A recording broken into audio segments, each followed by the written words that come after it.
ဒီဗီဒီယိုလေးကတော့အမေကိုဟော့ပေါ့လိုက်ကြည့်ပြခဲ့တဲ့ဗီဒီယိုလေးဖြစ်ပါတယ်။မိဘတွေဆိုတာကတော့ရှိတီတော့မှတန်ဖိုးထားဖို့အရေးကြီးတယ်။သူတို့စားနိုင်တဲ့အချိန်မှာလည်းကျွန်တော်တို့ကကျွေးဖို့ကအရေးကြီးပါတယ်။အမေကိုလိုက်ကြည့်ပြခဲ့ရင်းနဲ့မှကိုကလည်းဘေးကနေကတ်စားပါမယ်။ဟော့ပေါ့ဆိုင်ကိုတော့လိုင်းပေါ်မှာနာမည်ကြီးနေတဲ့ပါရမီလိုင်းပေါ်မှာရှိတဲ့ချန်တူဟော့ပေါ့ဆိုင်ကိုပဲရွေးချယ်လိုက်ပါတယ်။ဒီဆိုင်လေးကတော့တရုတ်စတိုင်ကိုပြင်ဆင်ထားပါတယ်။ဆိုင်ကလည်းအတိုင်းလက်ကျတာဖြစ်တဲ့အတွက်တော့တော်တော်လေးအဆင်ပြေပါတယ်။ဒီဆိုင်မှာအကောင်းဆုံးချက်ကတော့အသားတွေကလက်ဆက်ပြီးတော့မှဈေးလည်းတော်တော်လေးတန်ပါတယ်။ဒီလိုမျိုးအမဲသားလွာအပြားလိုက်ကြီးကိုမှ18800ပဲကျတာဖြစ်ပါတယ်။ကျွန်တော်ကတော့ဖတ်ထုတ်လဲမှာမယ်။လက်လို့ငါအသွားလွာလဲမှားလိုက်ပါသေးတယ်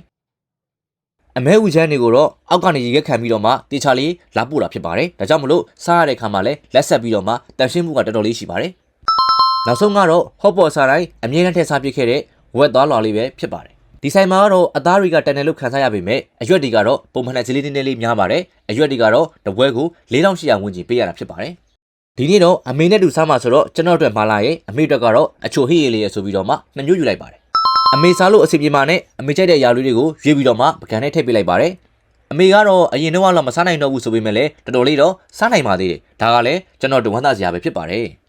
လူကြီးတွေအတူစားလို့ရှိရင်တော့ဟင်းရည်ကိုအချိုလေးယူသင့်ပါတယ်။ဒါမှသာလူကြီးတွေနဲ့အရည်ကိုမတီးဘဲနဲ့ပုံမှန်လေးတောက်လို့ရမှာဖြစ်ပါတယ်။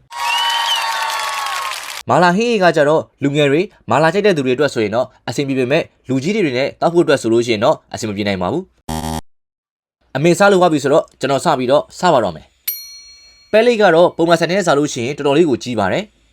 ပုံမှန်စားနေကြလိုမျိုးဟင်းရည်ထဲမှာခဏပြုတ်လိုက်ရုံနဲ့စားလို့ရမယ်ထင်ခဲ့ပေမဲ့တကယ်စားကြည့်တဲ့ခါမှာတော့နည်းနည်းလေးပူပြီးတော့မာနေပါတယ်။ဒါကြောင့်မလို့ဒီဆိုင်မှာပဲလေးစားမယ်ဆိုရင်တော့ပုံမှန်နဲ့ပူချကြလေးပြုတ်ဖို့လိုပါလိမ့်မယ်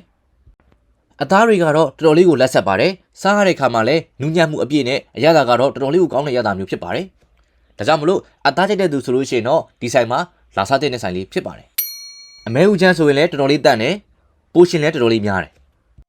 မာလာဟင်းရီကတော့စီတော်များတာဖြစ်တဲ့အတွက်တောက်လို့တော့အဆင်မပြေနိုင်ပါဘူးအသားထည့်ပြုံပြုံလောက်ပဲအဆင်ပြေနိုင်ပါတယ်ဒါလေးကတော့စားလို့ပြီးကနေ့မှာလက်ဆောင်ပေးတဲ့အချိုတဲစရာအသီးလေးတွေဖြစ်ပါတယ်ဝေါ ရကြည့်ပေးရမယ်ဆိုရင်တော့ဒီဆိုင်ကအသားတွေကလက်ဆက်ပါတယ်ဒါကြောင့်တရုတ်စတိုင်အရသာထိထိမိမိနဲ့အသားတွေကိုစားရကြိုက်တဲ့သူတွေအတွက်လုံးဝကိုအဆင်ပြေမဲ့ဆိုင်လေးဖြစ်ပါတယ်ပြီးတော့တငယ်ချင်းတွေစုပြီးတော့မှစားရင်ပို့ပြီးတော့မှတန်ပါတယ်အသားတွေကဈေးပိုတန်ပြီးတော့မှအရွက်တွေကတော့ဈေးနည်းနည်းလေးများပါတယ်တိတ်ပြီးတော့မှအားမရတဲ့ချက်တွေကိုပြောရမယ်ဆိုရင်တော့အသားတွေမှာရေကောင်လေးတွေလာပြီးတော့နားတက်တာမျိုးရှိပါတယ်အချင်းနဲ့ပတ်သက်ရင်လည်းအချင်းကကျွန်တော်ပုံမှန်စားနေကြအချင်းလိုမျိုးအားရပါရပုံစံမဟုတ်တာမျိုးကိုလည်းခံစားရပါတယ်ဝန်ထမ်းလေးတွေကလည်းဝိုင်းနေကြတာများလာတဲ့အခါမှာမနိုင်မနှင်းပြစ်တာမျိုးမှားရင်မေ့သွားတာကြာတာမျိုးတွေတော့တခါတလေကြုံရတတ်ပါတယ်